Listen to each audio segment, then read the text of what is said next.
walang galing sa Diyos na hindi mabuti.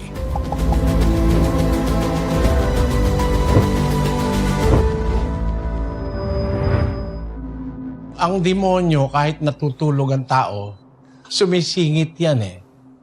Sa mga lalaki nga, nagkakaroon pa ng wet dream eh. Wag mo naman sabihin sa akin yung wet dream eh, galing sa Diyos yun. Galing sa tukso ng demonyo yun. Natutulog ka na eh. Hindi natin po pwedeng ikonsidera na ang Diyos kailanman magbibigay ng masamang panaginip, lalo na sa kanyang mga lingkod. Kung merong masamang panaginip, alam na natin kung saan galing yon. Ang punto, kapatid, lahat ng galing sa Diyos mabuti. Walang galing sa Diyos na hindi mabuti. On that principle na ang Diyos ay hindi magbibigay sa kanyang anak, pag hihingi ka ng tinapay, hindi kanya bibigyan ng ahas o ng bato. Humingi ka ng isda, hindi kanya bibigyan ng ahas. Yun ang prinsipyo ng Diyos. Ang lahat ng mabuti lang ang manggagaling sa kanya. Sabi doon sa Santiago, Kapitulo 1, versikulo 17. Ang bawat mabuting kaloob at ang bawat sakdal na kaloob ay pawang buhat sa itaas, na bumababa mula sa Ama ng mga ilaw, na sa Kanya'y walang pagbabago, ni kahit anino man ang pag-iiba. Every good gift and every perfect gift is from above, and cometh down from the Father of lights, with whom is no variableness, neither shadow of turning. Keeping that in your mind, in that principle, na walang manggagaling na masama sa Diyos, puro mabuti lang ang intensyon ng Diyos para sa kanyang mga anak.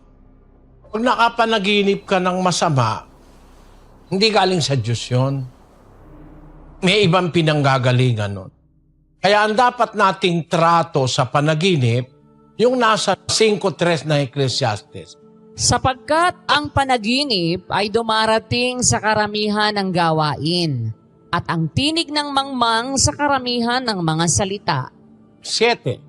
Sapagkat sa karamihan ng mga panaginip ay may kawalang kabuluhan, at sa maraming mga salita, ngunit matakot ka sa Diyos. Merong panaginip, walang kabuluhan. Sa karamihan ng panaginip, may walang kabuluhan.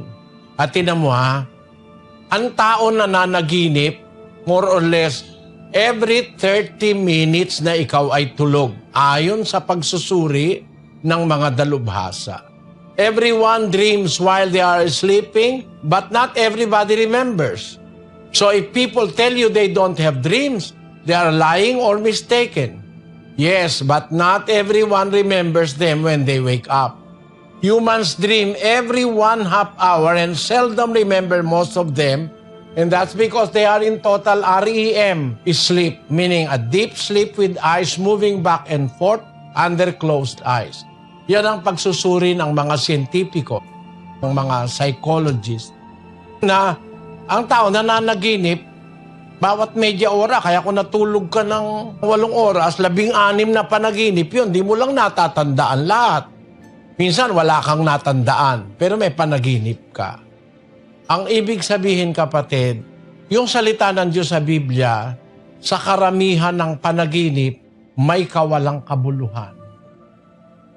Individual person yan eh.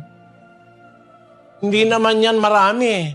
Isang tao ang tinutukoy dyan. Sa karamihan ng panaginip, may walang kabuluhan. Sa karamihan, yung marami. Ngunit matakot ka sa Diyos. Speaking to a particular person.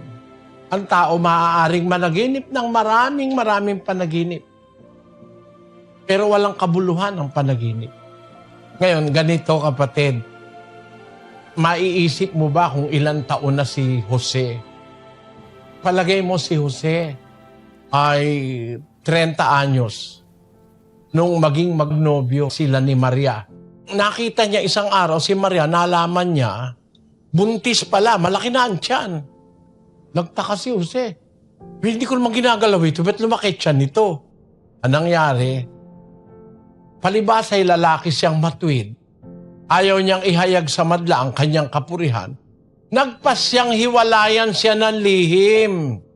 Tatapwat samantalang pinag-iisip niya na hiwalayan niya si Maria, narito ang isang anghel ng Panginoon na napakita sa kanya sa panaginip.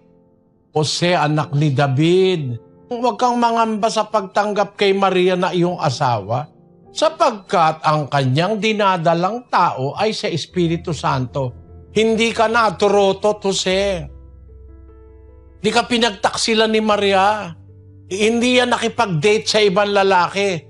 Dahil sa kapangyarihan ng Espiritu Santo na buntis si Maria para makonsuelohan si Jose.